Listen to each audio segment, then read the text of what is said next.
Assalamualaikum guys and welcome to my YouTube channel Biology Articles and MCQs. Today we are going to start the types of hydrophytes. If you have not studied the hydrophytes and their adaptations, then I will give the link in the description box. Moving towards the type of the hydrophytes, there are main four types of hydrophytes that are made on the basis of their presence on or in the water. You know that hydrophytes are both present in the water and on the water. If they are present on the water, then they will be classified into the floating category, and if they are present in the water, they will be classified under the submerged category. Let them move through these categories one by one. The first type of hydrophyte is free floating hydrophytes or freely floating hydrophytes. You can see here a diagram, and you also understand that what are free floating. Free floating mean that these type of hydrophytes or these type of plants are not rooted in the soils. They have roots, but they will not be rooted in the mud, and at the same time they will be freely float on the surface of the water, so they are categorized in the floating category, or in the category in which the hydrophytes are classified that flow on the water or that are present on the water, not inside the water. As they are present on the water, so they will be in contact with both air and water. The main example of the free floating hydrophyte is the lamina. Here you can see that there are roots and also a small plant, but that it is not rooted in the mud. It has contact with both air and water. And the second cute plant is the pistia, that is also a free floating plant. The second type of the hydrophytes is the floating but rooted.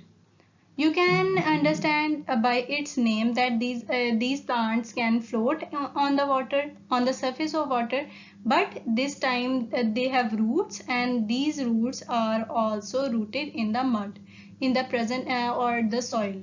But the other parts like leaves and shoots and stem will be present above the mud and on the water. The example of this category is the Victoria regia. It is a very important plant and important medicinal plant which is also rooted and floating on the surface of water. The second example is Nymphia. You can see here the roots of the Nymphia that are present in the mud, and the leaves and flower stem are present in the on the water. The third important type are the submerged plants. Submerged hydrophytes are further categorized into the two types. The first submerged hydrophytes are the submerged and floating. Submerged mean they are present inside the water. At this time they are not present on the surface of water, as you have seen in the case of floating hydrophytes. These submerged plants are present inside the water, but at the same time they are floating. Floating means they have roots, but these roots are not rooted in the soil, are not present in the soil.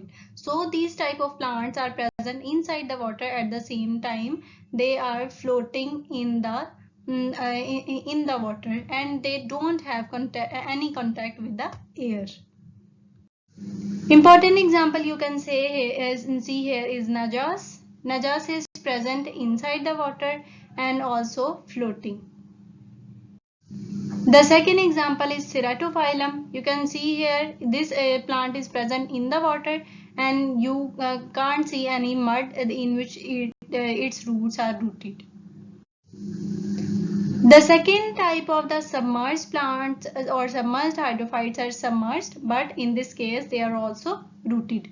Means they will be present inside the water, they will not have any contact with the air, but at the same times they have roots, and these roots will be rooted in the soil.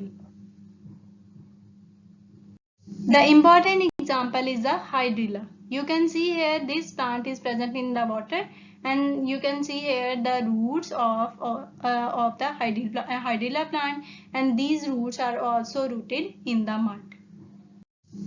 The second example of the submerged and rooted hydrophytes is Vallisneria, and it is clear from this picture that there is a mud, and this mud is rooting the roots of the Vallisneria, and the leaves and shoots are present in the water. The last type of the hydrophytes is amphibious hydrophytes. Amphibious hydrophytes have special quality that they have some parts of these type of hydrophytes are present in the water and also rooted, and the other some parts are present above the water. Like the roots, stem and leaves are submerged in the water. You can say here these are roots, stems, and this is a leaf. These both parts, these three parts are present in the water, but some shoots, here are shoots, and some leaves and flowers are also present above the water. So half of this plant is in contact with the water, and the half of this plant is in contact with the air.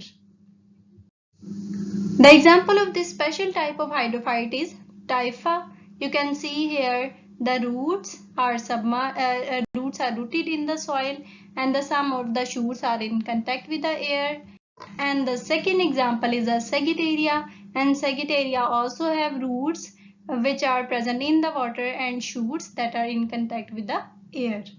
So there are all four types of hydrophytes.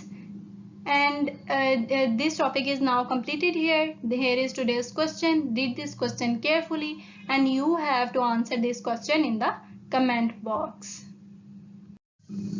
Finally, share this video with your friends. Thank you so much.